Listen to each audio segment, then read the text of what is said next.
नमस्ते छात्रों, 12वीं हिंदी कक्षा में आपका स्वागत है। आज हम चौथे पाठ के लिए शुरुआत करेंगे। चौथे पाठ का नाम है आदर्श बदला। सुदर्शन जी इसके लेखक है।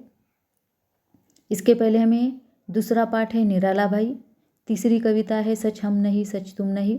लेकिन दूसरा पाठ और तीसरी कविता जो है पाठ्यक्रम से कम कराई गई थी पिछले साल कोरोना महामारी की वजह से।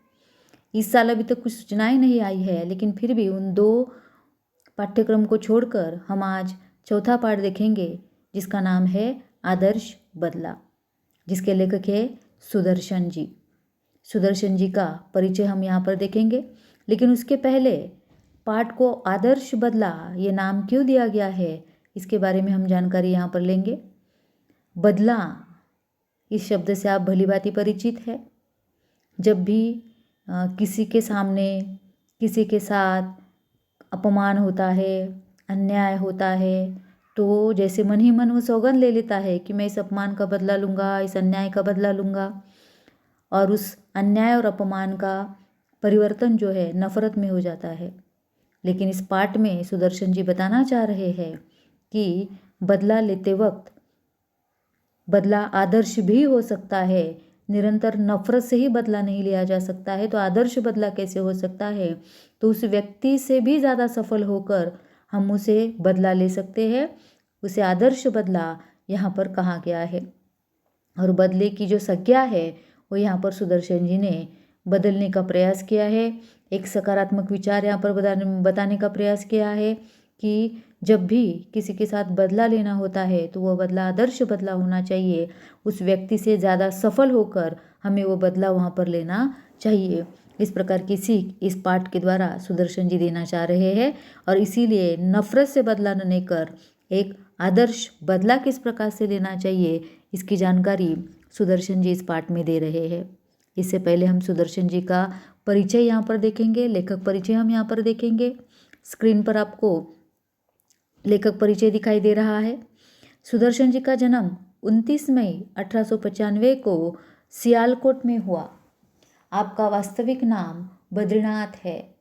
आपने प्रेमचंद की लेखन परंपरा को आगे बढ़ाया हुआ है। देखिए, इनका जन्म 29 मई 1895 में सियालकोट में हुआ है।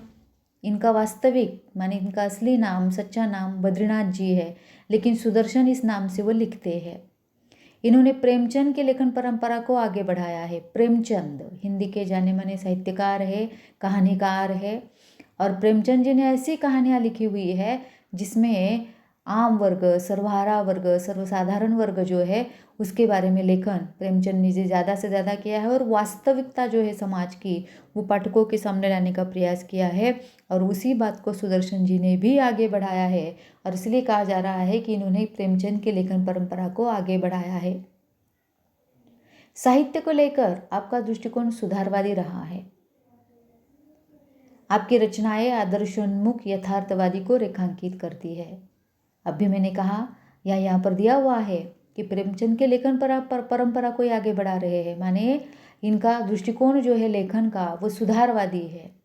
माने समाज में सुधार होना चाहिए, विचारों में सुधार होना चाहिए, सकारात्मकता विचारों में आनी चाहिए। साथ साथ में इनकी जो रचनाएं है, जो भी इन्होंने लिखा हुआ साहित्य है, ये आदर्शोन्मुख है, आदर्शों की तरफ ले जाता है पाठकों को। यथार्थवाद वो रेखांकित करती है। यथार्थवाद का तात्पर्य है सत्यता जो है समाज की वो पाठकों के सामने लाई जाती है। साहित्य सृजन के अतिरिक्त आपने हिंदी फिल्मों की पटकथाएं और गीत भी लिखे हैं। साहित्य सृजन माने कहानियों के साथ साथ, लेखन के साथ साथ इन्होंने हिंदी फिल्मों के लिए पटकथाएं लिखी हुई है, जिन पर फिल्में बनाई गई है। गीत भी इन्होंने लिखे हुए हैं। हार की जीत आपकी प्रथम कहानी है और हिंदी साहित्य में विशिष्ट स्थान रखती है। इन्होंने जो पहली कहानी लिखी हुई है, इनकी जो प्रथम कहानी है उसका नाम है हार की जीत, और हिंदी साहित्य में इनकी कहानी विशिष्ट स्थान रखती है, विशेष स्थान रखती है। आपकी कहानियों की भाषा सरल, पात्रानुकूल तथा प्रभावोत्पादक है। आपकी कहानियाँ घटना प्रधान है। रचनाओं में प्रयुक्त मुहावरे आपकी साहित्यिक भाषा को जीवंतता और कथ्य को प्रखरता प्रदान करते हैं। माने इनकी जो कहानियाँ है ये घटना प्रधान है। घटना प्रधान का तात्पर्य हम यहाँ पर ले सकते हैं कि इनकी जो कहानियाँ है ये किसी न किसी घटना पर आधारित होती है। जितनी भी घटनाएं घटित हुई है समाज में, वो किसी एक घटना का वास्तविक रूप इनकी कहानियों में दिखाई देता है, इसलिए कहानियाँ घटना प्रधान होती है, ऐसा इनकी कहानियों के बारे में कहा जा रहा है। तथा इनके रचनाओं में, इनके साहित्य में मुहावरे भाषा को जीवंतता प्रदान करते हैं। माने जिस भाषा को वो इस्तेमाल करते हैं, उस भाषा में मुहावरों का इस्तेमाल वो ज़्यादा मात्रा में करते हैं, ताकि बड़ी सी बड़ी बात छोटे से मुहावरे से कही जाए, और इसलिए इनकी भाषा को जीवंतता वहाँ पर प्रदान होती है। इनका निधन, आपका निधन 9 मार्च 1967 में हुआ है। माने सुदर्शन जी का निधन, इनकी मृत्यु 9 मार्च 1967 में हुई है। इस प्रकार से लेखक का परिचय हमने देखा सुदर्शन जी का। इनकी प्रमुख कृतियाँ, माने इन्होंने क्या क्या लिखा हुआ है प्रमुख कृतियों में, तो इन्होंने पुष्पलता, सुदर्शन सुधा, तीर्थ यात्रा, पनघट, ये कहानी संग्रह इन्होंने लिखे हुए हैं। साथ साथ में सिकंदर, भाग्यचक्र नाम के 2 नाटक इन्होंने लिखे हुए हैं। भागवती नाम का उपन्यास इन्होंने लिखा हुआ है। ऑनरेरी मजिस्ट्रेट, ये प्रहसन इन्होंने यहाँ पर लिखा हुआ है। आदि इनकी प्रमुख कृतियाँ है। प्रस्तुत जो विधा है वो एक कहानी है। इस विधा का परिचय यहाँ पर दिया जा रहा है, विधा परिचय। कहानी भारतीय साहित्य की प्राचीन विधा है। कहानी जीवन का मार्गदर्शन करती है, जीवन के प्रसंगों को उद्घाटित करती है, मन को बहलाती है। अतः कहानी विधा को विभिन्न उद्देश्यों के अनुसार वर्गीकरण किया जाता है। सरल सीधी भाषा, मुहावरों का सटीक प्रयोग, प्रवाहमान शैली कहानी की प्रभावोत्पादकता को वृद्धिंगत करती है। कहानी इस विधा का परिचय यहाँ पर दिया जा रहा है कि कहानी ये भारतीय प्राचीन विधा है, साहित्य की प्राचीन विधा है। कहानी से सब परिचित है, छोटे बच्चों से लेकर बड़ों तक कहानी से परिचित है, क्योंकि बचपन में दादा दादी जो कहानियाँ वहाँ पर सुनाती है, और उन कहानियों के द्वारा कुछ संस्कार बच्चों पर होते हैं।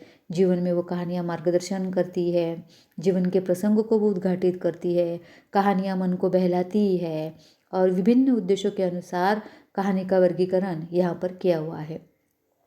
कहानी में इन्होंने सरल सीधी भाषा का उपयोग किया है, मुहावरों का सटीक प्रयोग किया है, प्रवाहमान शैली इनके कहानी को प्रभावशाली यहाँ पर बनाती है। पाठ परिचय, माने प्रस्तुत पाठ में सुदर्शन जी क्या बताना चाह रहे हैं? तो प्रस्तुत पाठ में लेखक ने बदला शब्द को अलग ढंग से व्याख्यात करने का प्रयास किया है।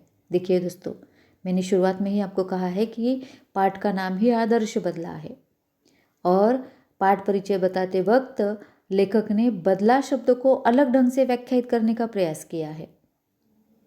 यदि वह बदला किसी के मन में उत्पन्न हिंसा को समाप्त कर उसे जीवन का सम्मान करने की सीख देता है, तो वह आदर्श बदला कहलाता है। कि निरंतर बदला लेते वक्त हिंसा का ही उपयोग करना चाहिए, इस प्रकार की बात नहीं है। तो सम्मान करने की सीख, जीवन का सम्मान करने की सीख जो है, जब इस बदले से प्राप्त होती है, तब वो बदला जो है आदर्श बदला वहाँ पर कहलाता है। बचपन में बैजू अपने पिता को भजन गाने के कारण तानसेन की क्रूरता का शिकार होता हुआ देखता है, परंतु वही बैजू तानसेन को संगीत प्रतियोगिता में पराजित कर उसे जीवनदान देता है, और संगीत का सच्चा साधक सिद्ध होता है। कलाकार को अपनी कला पर अहंकार नहीं करना चाहिए, कला का सम्मान करना कलाकार का परम कर्तव्य होता है।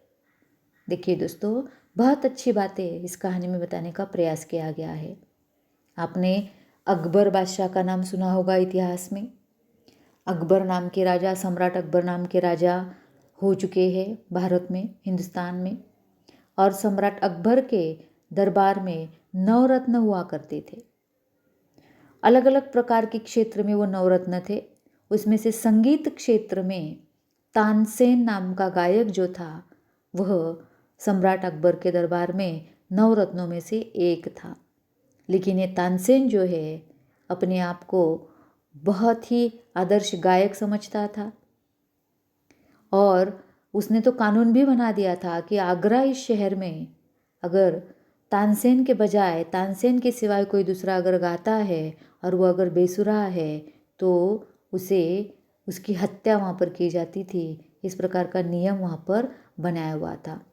तो बचपन में बैजू अपने पिता के साथ आगरा शहर में आता है और बैजू के पिता साधु थे और वो भी गाना गाते हैं, लेकिन वो गाने में तानसेन के सुर ताल से कम मात्रा में, या तानसेन के सुर ताल ज़्यादा उसके अच्छे थे, इसलिए तानसेन ने उसी की हत्या करवाई, उसे सज़ा सुनवाई और उसकी क्रूरता का शिकार बैजू के पिता बन जाते हैं। बैजू जब ये प्रसंग देखता है तो उसके दिल दिमाग में प्रतियोगिता, बदला, इस प्रकार के शब्द वहाँ पर चले आते हैं और उस कहानी का वर्णन इस पाठ में करने का प्रयास किया गया है कि कलाकार को अपनी कला पर अहंकार नहीं करना चाहिए, बल्कि उसे कला का सम्मान करना कलाकार का परम कर्तव्य होता है। ये भी जानकारी इस पाठ के द्वारा सुदर्शन जी हमें यहाँ पर देना चाह रहे हैं। इस प्रकार से हमने इस पाठ में आदर्श बदला, इस पाठ में सुदर्शन जी का परिचय यहाँ पर देखा हुआ है और किस प्रकार से इस आदर्श बदला इस पाठ में तानसेन नामक गायक की कहानी और बैजू नामक गायक की कहानी इस पाठ में है। बैजू किस प्रकार से बदला लेता है जब उसके पिता की जान ली जाती है, उसका वर्णन इस कहानी में करने का प्रयास किया गया है और कहानी को नाम दिया गया है यहाँ पर आदर्श बदला।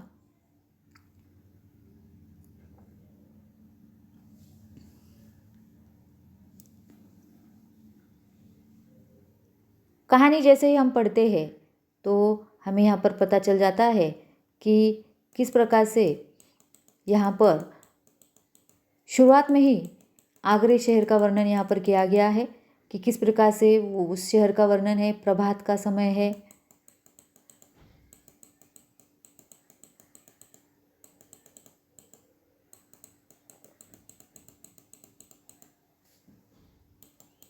और प्रभात के समय की सुंदरता का वर्णन पहले ही परिच्छेद में करने का प्रयास यहाँ पर किया गया है।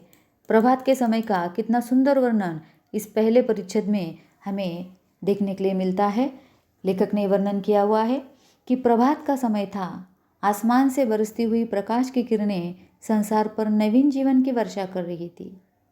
प्रभात का समय माने अभी प्रभात हो रही थी, सुबह हो रही थी, भोर हो रही थी, पूरा उजाला भी अभी नहीं हुआ था और धीरे धीरे सूरज जो है ऊपर आ रहा था और उसकी किरणें जो है संसार पर नवीन वर्षा कर रही थी, सूरज की किरणें। इस प्रकार का सुंदर वर्णन यहाँ पर किया हुआ है पहली पंक्ति में कि प्रभात का समय था, आसमान से बरसती हुई प्रकाश की किरणें संसार पर नवीन जीवन की वर्षा कर रही थी। माने सूरज देवता अपना आगमन कर रहे थे, उसकी किरणें संसार पर पड़ रही थी, प्रभात हो रही थी।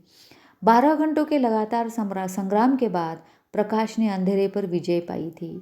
12 घंटों के लगातार संग्राम के बाद माने 12 घंटों के रात के बाद अभी अभी सुबह हुई थी, प्रकाश ने अंधेरे पर विजय पाई थी। माने प्रकाश चारों संसार में पसार रहा था, सूरज उग रहा था और इस प्रकार से 12 घंटों के लगातार संग्रह के बाद 12 घंटे के रात के बाद सुबह हो रही थी। इस खुशी में फूल झूम रहे थे, पक्षी मीठे गीत गा रहे थे, पेड़ों की शाखाएं खेलती थी और पत्ते तालियां बजाते थे।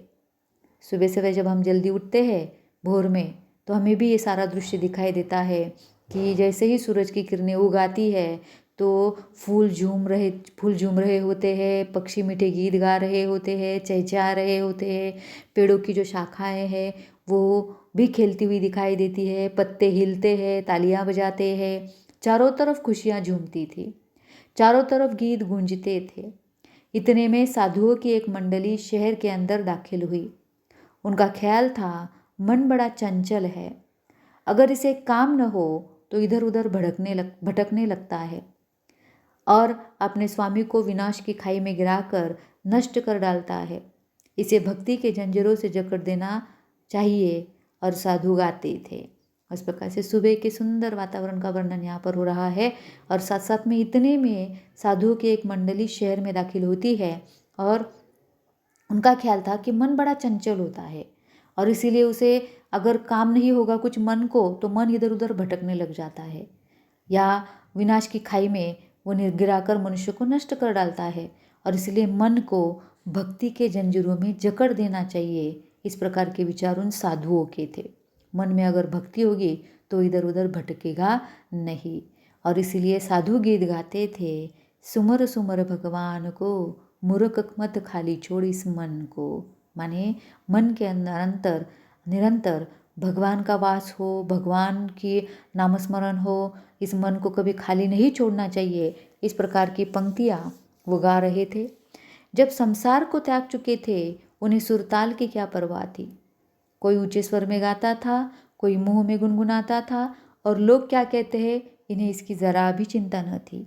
ये अपने राग में मगन थे कि सिपाहियों ने आकर घेर लिया और हथकड़ियाँ लगाकर अकबर बादशाह के दरबार को ले चले। उस प्रकार से ये साधु की मंडली थी। साधु थे माने संसार को ये त्याग चुके थे, और उन्हें सुरताल की परवाह भी नहीं थी। कोई ऊंचे स्वर में गा रहा था, कोई मुंह में ही गुनगुना रहा था। लोग क्या कहते हैं इन्हें इसकी ज़रा भी चिंता न थी। ये अपने राग में मगन थे कि उतने में सिपाहियों ने आकर उन्हें घेर लिया और हथकड़ियाँ लगाकर अकबर बादशाह के दरबार को उन्हें ले चले। इस प्रकार की ये साधु की मंडली थी। इन्हें ये जब गा रहे थे वहाँ पर सुबह सुबह अपने ही धुन में, तो सिपाहियों की टोली वहाँ पर आ गई और उन सिपाहियों ने आकर उन्हें घेर लिया और उन्हें हथकड़ियाँ लगाकर अकबर बादशाह के दरबार में इन्हें ले चले। ये वह समय था जब भारत में अकबर की तूती बोलती थी, और उसके मशहूर रागी तानसेन ने यह कानून बनवा दिया था कि जो आदमी राग विद्या में उसकी बराबरी न कर सके वह आग्रह की सीमा में गीत न गाए, और जो गाए उसे मौत की सज़ा दी जाए। इस प्रकार से उस समय अकबर बादशाह की यहाँ पर तूती बोलती थी। अकबर बादशाह की तूती बोलती थी माने अकबर राजा का राज्य था। उनके मशहूर रागी गायक थे तानसेन। तानसेन ने तो ये कानून ही बनवा दिया था कि जो आदमी राग विद्या में उसकी बराबरी न कर सके वह आग्रह की सीमा में गीत न गाए, और जो गाए उसे मौत की सज़ा दी जाए। इस प्रकार का कानून ही तानसेन ने बनवाया था। अब ये कानून बनाना कितनी योग्य बात है, ये भी सोचने लायक बात है कि ठीक है, गाना या गीत गाना ये साधुओं को वहाँ पर अच्छा लगता था। भगवान का गीत वहाँ पर वो गा रहे थे क्योंकि वो मन को खाली नहीं छोड़ना चाह रहे थे, लेकिन आग्रह की सीमा में वो गा रहे थे। ये उनकी गलती हुई थी। तानसेन ने वहाँ पर कानून बनवा दिया था कि अब तानसेन के बजाय वहाँ पर कोई गाना नहीं गा सकता है, और गा भी रहा है तो तानसेन से वो श्रेष्ठ राग विद्या में पारंगत होनी चाहिए। लेकिन ये लोग तो उतनी राग विद्या में पारंगत नहीं थे और उससे आग्रह की सीमा में गा रहे थे, इसलिए इस प्रकार से अगर वो गाएंगे तो उन्हें मौत की सज़ा दी जाएगी। इस प्रकार का कानून तानसेन ने वहाँ पर बनवाया था। बेचारे वनवासी साधुओं को पता नहीं था, परंतु अज्ञान भी अपराध है। मुकदमा दरबार में पेश हुआ। तानसेन ने राग विद्या के कुछ प्रश्न किए। साधु उत्तर में मुंह ताकने लगे। अकबर के होंठ हिले और सभी साधु तानसेन की दया पर छोड़ दिए गए। और इस प्रकार से बेचारे वनवासी साधुओं को पता नहीं था कि अज्ञान भी अपराध है, क्योंकि वह कोई ऊंचे सुर में गा रहा था, कोई मन ही मन गा रहा था, और वो सुर ताल का कोई उन्हें लेना देना नहीं था, और इस कारण जो है उन्हें पकड़ लिया गया था। और मुकदमा दरबार में जब पेश हुआ तो राग विद्या के बारे में वो अज्ञानी है, संगीत के बारे में वो अज्ञानी है, ये इनका अपराध था। तानसेन ने राग विद्या के लिए कुछ प्रश्न उन्हें पूछे तो वो साधु एक दूसरे का मुंह देखने लगे। अकबर के होंठ हिले कि अब इन्हें सज़ा सुनाई जाए, लेकिन और सभी साधु तानसेन के दया पर छोड़ दिए गए। दया निर्बल थी, वो इतना भार सहन न कर सकी। मृत्युदंड की आज्ञा हुई। केवल एक 10 वर्ष का बच्चा छोड़ा गया। बच्चा है, इसका दोष नहीं, यदि है भी तो क्षमा के योग्य है। अकबर ने कहा कि तानसेन अब तुम्हारे ऊपर है, तुम जो सज़ा देना चाहो इन साधुओं को दे सकते हो। तो फिर क्या बात हुई? तानसेन ने तो सज़ा सुना दी कि मृत्युदंड इन्हें दिया जाए, और जितने साधु थे सबको मृत्युदंड दिया जाए, लेकिन उनमें एक छोटा सा 10 वर्ष का बच्चा था, उसे छोड़ दिया जाए क्योंकि इसका कोई दोष नहीं है, यदि है भी तो वो क्षमा के योग्य है। ऐसे विचार तानसेन ने वहाँ पर व्यक्त किए, लेकिन साधुओं को वहाँ पर मृत्युदंड दिया गया। वो बच्चा रोता हुआ आगरे के बाज़ारों से निकला और जंगल में जाकर अपनी कुटिया में रोने तड़पने लगा। वो बार बार पुकारता था, बाबा तू कहाँ है। अब